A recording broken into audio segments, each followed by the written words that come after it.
And a good midday Tuesday, Roger Hill with Wuthering Heights, VELCO Weather Hazards Forecaster, this VELCO Weather Hazards Outlook. We're looking at the big picture here, of course, and we see this big, vigorous trough out west. What's that going to do? That's going to pump up a ridge and eventually filling into the east as this shortwave trough begins to lift on out and actually work on out of the region.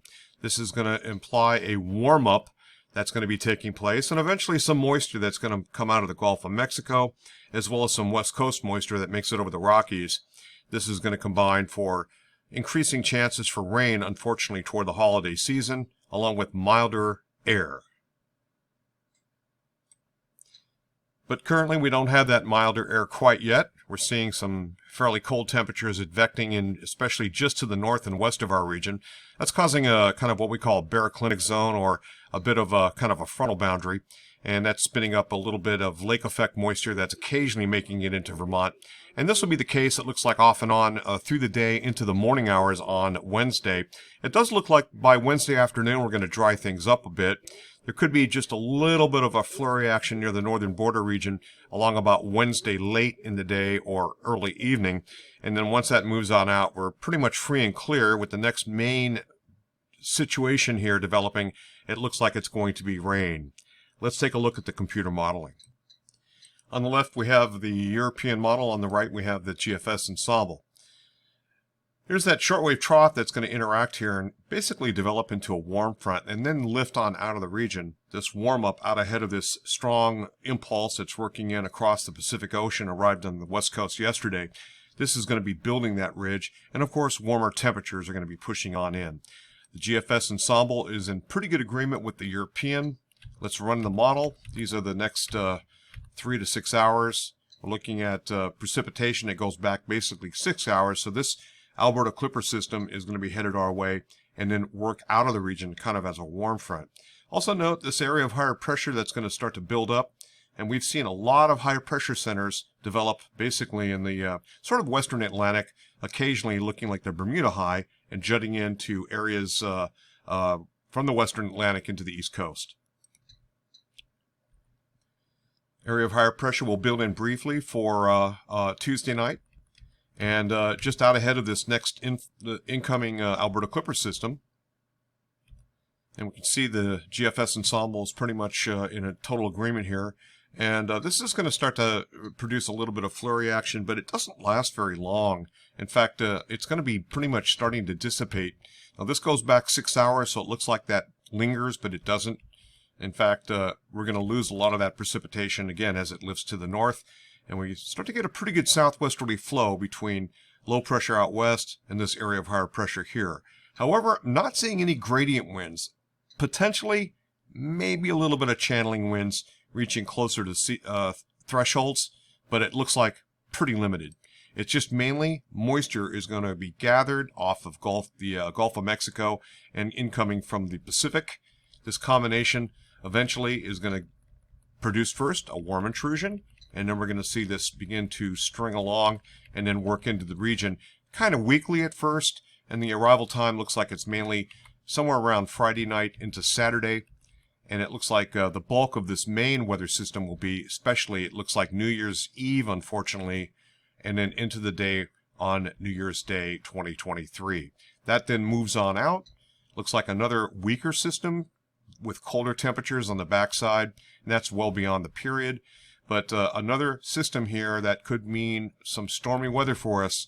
This is going to happen next week along about Tuesday or Wednesday of next week. Looking at the grid plumes for the GFS ensemble, this is what it looks like for 3-hourly QPF, just a little bit of flurry action off and on and spaced out a little bit with the last disturbance working in on Wednesday morning.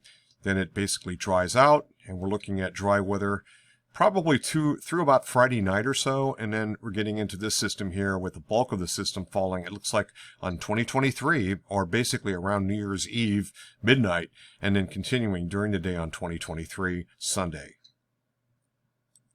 With the mild intrusion, we're coming out of some pretty cold air, and of course this is at 850 hectopascals or millibars above about the top of Mount Mansfield, and this determines whether or not with temperatures this warm we get rain versus temperatures cooling getting a little bit of snow on the backside here.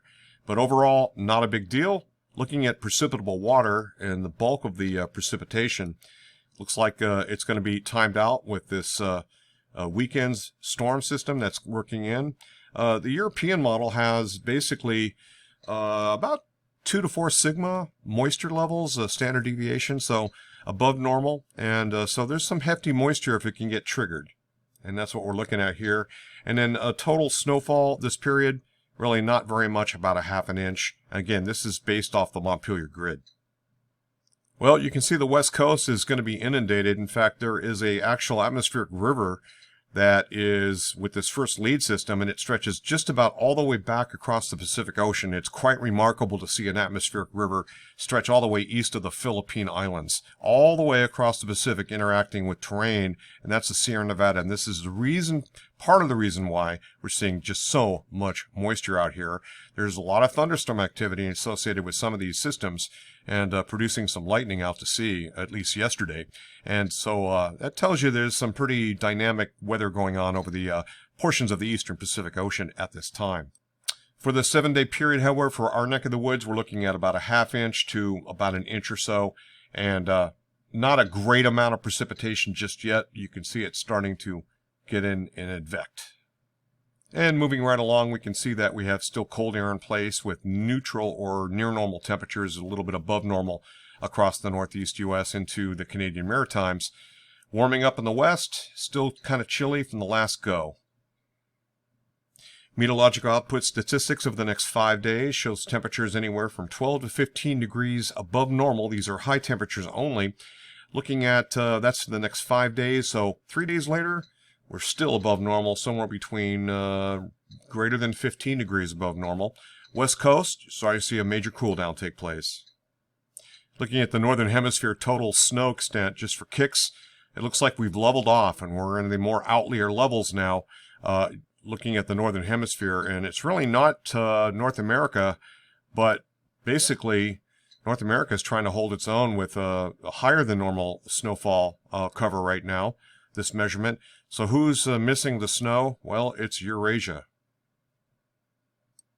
Roger Hill, Wuthering Heights. Thanks for watching.